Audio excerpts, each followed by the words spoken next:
ஸ்லைமை காட்டு. இதான் ஸ்லைமு. இல்லை, நிறையா பேருக்கு தெரியும். ஸ்லைமை வச்சு விளாடுறது வந்து செம ஜாலியாக இருக்கும். அது அப்படியே ஜில்லுன்னு இருக்கும். அது எப்படி தான் அந்த அந்த ஜில்லுன்னு இருக்கிறது வந்து வச்சு விளாண்டா கை வந்து நல்லா மசாஜ் பண்ண மாதிரி இருக்கும். அதை இழுத்து இது பண்ணுறது இதெல்லாம் பண்ணுறப்போ நம்ம ஸ்ட்ரெஸ்ஸு குறையும்பாங்க. ஸோ ஸ்லைம் வச்சு விளாண்டா நல்லாயிருக்கும். எனக்கு கொடுமா. சரி, என் கை இது இப்படி இழுத்து காட்டு, இழுத்து காட்டு.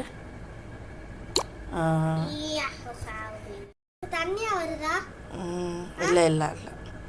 இந்த ஸ்லைம் பார்த்திங்கன்னா நம்ம இப்படி இப்படி பிடிச்சி அழுத்துறப்போ இழுக்கிறப்போ நம்மளோட ஸ்ட்ரெஸ் வந்து பயங்கரமாக குறையும். இதை பண்ணுற மாதிரி இருக்கும், கடிக்கிற மாதிரி இருக்கும் அந்த அளவுக்கு. ஹலோ ஃப்ரெண்ட்ஸ், இப்போ பார்த்தீங்கன்னா நாங்கள் வந்து வீட்டுக்கு வந்தாச்சு. ஒரு 4.5 days ஒரு 5 days போல் இருந்துட்டு வந்தாச்சு.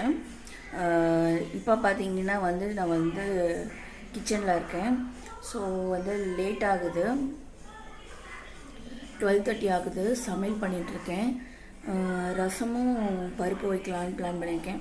என் ஹஸ்பண்டுக்கு சன்னுக்கு எல்லாத்துக்குமே வந்து ஒரே காஃப் சளியாக இருக்குது. ஸோ இன்றைக்கி சாயந்தரம் அவங்க வந்தோடனே மத்தியானம் கொடுக்க முடியாது. சாயந்தரம் வந்தோடனே கஷாயம் கொடுத்துட்டு கொஞ்சம் நல்லா சரியாக இருக்கான்னு பார்க்கணும். ஸோ அவங்க வந்ததுக்கப்புறம் கொடுத்துட்டு கொஞ்சம் வந்து சரியான மாதிரி இருந்துச்சு. மறுபடியும் ஊருக்கு போகிற வேலை இருந்தோன்னே மறுபடியும் அவங்களுக்கு காஃபு சளி பிடிச்ச மாதிரி ஆயிடுச்சு. ஸோ வந்துட்டு சாயந்தரத்துக்கு அப்புறம் கொடுக்கலான்ட்டு பிளான் பண்ணியிருக்கேன். இப்போ பார்த்தீங்கன்னா வந்து சாதம் வெந்துட்டுருக்கு. ஸோ சாதம் வந்துட்டுருக்கு. நான் வந்து ஸ்ட்ராங்காக வந்து ஒரு காஃபி போட்டு குடிக்க போகிறேன். ஏதாவது வீடியோ பார்த்துக்கிட்டே சன் வந்து வீடியோ பார்த்துட்ருக்காரு டிவியில். ஸோ அதனால் வந்து ஃபோனில் வந்து நம்ம கொஞ்ச நேரம் வீடியோ பார்க்கலாம் அப்படின்ட்டு பிளான் பண்ணியிருக்கேன். ஸோ ஃபோனில் ஏதாவது ஒரு நல்ல வீடியோஸ் போட்டு பார்த்துக்கிட்டே நம்ம காஃபியை ருசித்து குடிச்சிட்டு அதுக்கப்புறம் பார்த்திங்கன்னா குழம்பு பண்ணலான்னு பிளான் பண்ணியிருக்கேன். என்ன குழம்பு பண்ணுறதுன்னு தெரியல எனக்கு. இருக்கிறத வச்சு இது கத்திரிக்காய் இருக்குது, அப்புறம் வந்து வெண்டைக்காய் இருக்குது. இதை வச்சு ஏதாவது பண்ணலாம் அப்படின்ட்டு பிளான் பண்ணியிருக்கேன். என்ன பண்ண போகிறேன்னு தெரியல. உங்களுக்கு பண்ணுறதா இருந்தால் காட்டுறேன், முடிஞ்ச அளவுக்கு கவர் பண்ண பார்க்குறேன். ஸோ இன்னைக்கு காலையில் பார்த்தீங்கன்னா நான் வந்து காட்டுறேன். இன்னைக்கு காலையில் பார்த்தீங்கன்னா சிம்பிளாக இந்த பன்னீரும் பச்சை பட்டாணியும் போட்டு குருமாவாட்ட பண்ணியிருந்தேன். இதுக்கு வந்து நான் வந்து பூரி வச்சுருந்தேன், சாப்பிட்டாச்சு. ஸோ இந்த சைட் பார்த்தீங்கன்னா நான் கொஞ்சம் பெரிய டம்ளராக எடுத்திருக்கேன். ஏன்னா பால் அதிகமாக குடிப்பேன். இது ஃபுல்லும் கிடையாது, ஓரளவுக்கு கொஞ்சம் அதிகமாக குடிப்பேன். ஸோ அதனால் எடுத்து வச்சுருக்கேன். காஃபி பவுடர் போட்டிருக்கேன். ஸோ நம்ம கொஞ்சம் ஸ்ட்ராங்காக வேணும்ன்ட்டு கொஞ்சம் காஃபி பவுடரும் சுகரும் எக்ஸ்ட்ரா போட்டு பண்ண போகிறேன். காலையிலேருந்து பாலே குடிக்கல நான். ஸோ அதனால் வந்து குடிச்சிட்டு அதுக்கப்புறம் குழம்பு வைப்போன்னு பார்த்துட்ருக்கேன். பார்த்திங்கன்னா பாருங்கள், இவ்வளோ பால் இருக்குது, தண்ணி கலந்து வச்சுருக்கேன். ஸோ நம்ம வந்து ஃபஸ்ட்டு குடிச்சிடலாம். குடிச்சிட்டு அதுக்கப்புறம் வந்து என்ன குழம்பு வைக்கிறேன்னு நான் உங்களுக்கு காட்டுறேன். இன்றைக்கி எங்கள் காலனியை பாருங்கள். ஸோ நல்லா ஓரளவுக்கு வெயில் அடிக்குது. துணி அலசணும். பார்த்திங்கன்னா இப்படி தான் மோசமாக கிடக்குது. இதெல்லாம் க்ளீன் பண்ணணும். அப்புறம் பார்த்திங்கன்னா ஹால் இப்படி தான் மோசமாக இருக்குது, இதையும் க்ளீன் பண்ணணும் பாருங்கள். ஸோ கிச்சனும் இப்படி தான் இருக்குது. ஆக மொத்தத்தில் வந்து வீடையே க்ளீன் பண்ணணும். ஸோ க்ளீன் பண்ணி முடிச்சுட்டு உங்களுக்கு நான் காட்டுறேன்.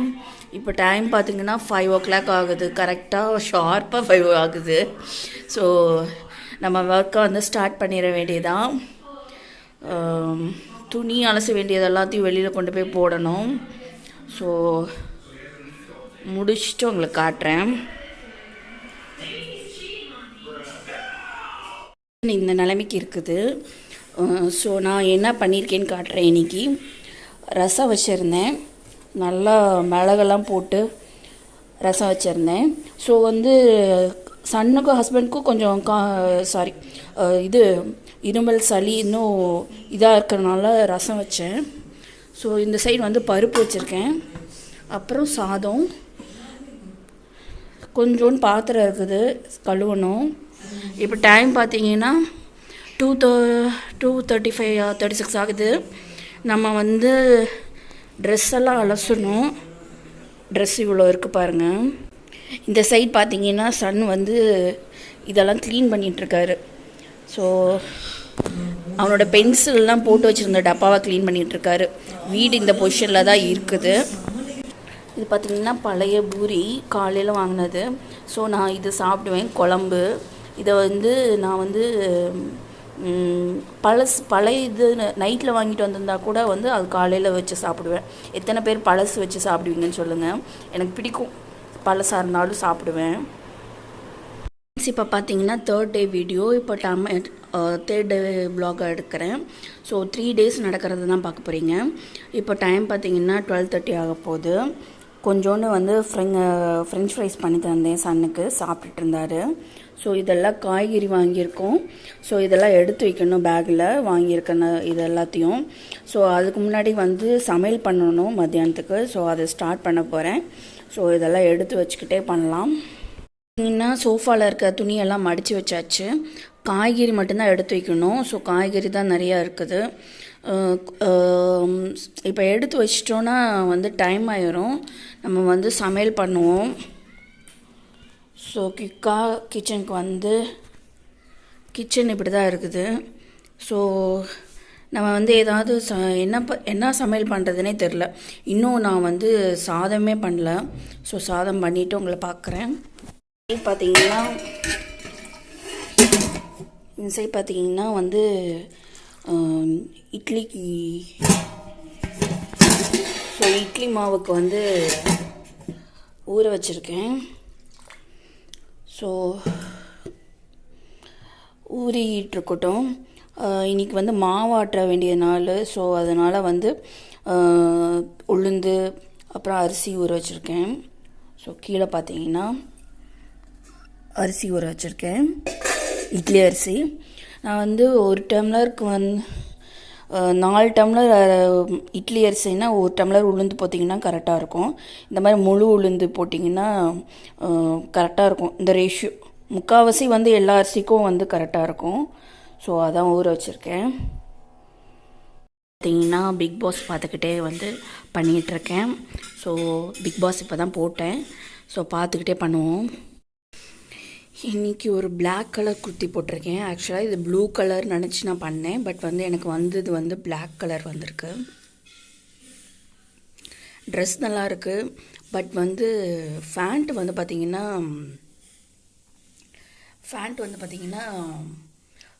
கொஞ்சம் வந்து மெல்லிஸாக இருக்க மாதிரி இருக்குது. சீக்கிரமாக கிழிஞ்சிற மாதிரி இருக்குது. பட் டாப்ஸ் நல்லாயிருக்கு. தையல் வந்து ஒரே ஒரு தையல் தான் போட்டிருக்காங்க. ஸோ மீதிபடி வந்து நல்லாயிருக்கு.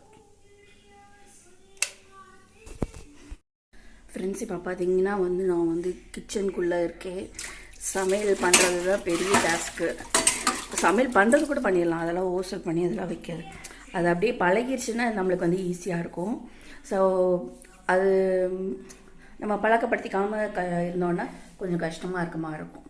அவ்வளோதான். என்ன குழம்பு பண்ணுறது நான் இன்னும் யோசிக்கலை. சாம்பார் தான் பண்ணணும்னு நினைக்கிறேன். சாம்பாராக என்ன பண்ணலான்னு உங்களுக்கு பண்ணி முடிச்சோன்னு காட்டுறேன். கீரை இருக்குது. ஸோ நல்ல வேலை கீரை கிடச்சிருக்கு இந்த தடவை. ஸோ வந்து இதை வந்து இதெல்லாம் வந்து இலையை மட்டும் எடுத்து போட்டு நம்ம வந்து இலையெல்லாம் பிச்சு போட்டு எப்படி நான் கீரை பண்ணுறேன்னு உங்களுக்கு நான் காட்டுறேன். இது வந்து பருப்பு போட்டு பண்ணலான் இருக்கேன். ஸோ பார்ப்போம். இது பண்ணி முடிச்சுட்டு உங்களுக்கு நான் காட்டுறேன். இது வந்து பொன்னாங்கண்ணின்னு சொன்னாங்க. எனக்கு கீரை வந்து டிஃப்ரென்ஷியேட் பண்ண தெரியாது. சில கீரைனா பார்த்தா கண்டுபிடிச்சிடலாம். இந்த மாதிரி பொன்னாங்கண்ணி கீரை வந்து அந்த ப்ரௌன் கலர் ஒரு மாதிரி மெரூன் கலரில் இருக்கும். இது வந்து க்ரீன் கலரில் இருக்குது. ஸோ எனக்கு தெரியல அது எப்படி சொல்கிறதுன்னு. ஸோ இதை வந்து நான் எல்லாத்தையும் பிச்சு போட்டுட்டு உங்களுக்கு பார்க்குறேன். ஸோ இன்றைக்கி இதெல்லாம் எடுத்து வைக்கல, கொஞ்ச நேரம் கழித்து எடுத்து வைக்கணும். நான் பிக் பாஸ் பார்த்துக்கிட்டே வந்து பண்ணி முடிச்சுட்டு உங்களை பார்க்குறேன். இதில் பார்த்தீங்கன்னா பொன்னானி கீரை, அப்புறம் மஞ்சத்தூள், 2 பல் பூண்டு, ஒரு பச்சை மிளகாய், கொஞ்சம் தக்காளி, 2-3 சின்ன வெங்காயம், இதெல்லாத்தையும் போட்டுட்டு நம்ம வந்து குக்கரில் வந்து ஒரு 4 to 5 விசில் வச்சு அதுக்கப்புறம் கடைஞ்சி இதில் வந்து அதுக்கப்புறம் தேவையான அளவுக்கு உப்பும் கொஞ்சோண்டு புளி ஒரு சின்ன எலுமிச்சம்பழம் அளவுக்கு புளி வந்து போட்டிருக்கேன். ஸோ அது இதில் புளியெல்லாம் போட்டால் டேஸ்ட் நல்லாயிருக்கும். அதனால் ஸோ இதை வந்து நம்ம வேக வச்சுக்குவோம். அவ்வளோதான். இது வந்து முடிஞ்சோடனே நான் உங்களுக்கு காட்டுறேன். இந்த சைட் பார்த்திங்கன்னா சாதம் வெந்துட்டுருக்கு. டைம் பார்த்திங்கன்னா 1:10 ஆகுது. வந்து உருளைக்கிழங்கு வச்சுருந்தேன். ஸோ உருளைக்கிழங்கு வச்சு கீரை கடையல் பண்ணியிருந்தேன். ஸோ கொஞ்சம் ரிமைனிங் இருக்குது. நைட்டு சாப்பிடக்கூடாது, அதனால் ரிமைனிங் ஆயிடுச்சு. ஸோ இப்போ டைம் பார்த்தீங்கன்னா 7:05 மினிட்ஸ் இருக்குது. இப்போ வந்து மாவு ஆட்ட போட்டிருக்கேன். நைட் ஆயிடுச்சு. மாவு ஆட்டிட்டு தான் தூங்கணும். ஸோ இது பெரிய ஒர்க் இருக்குது.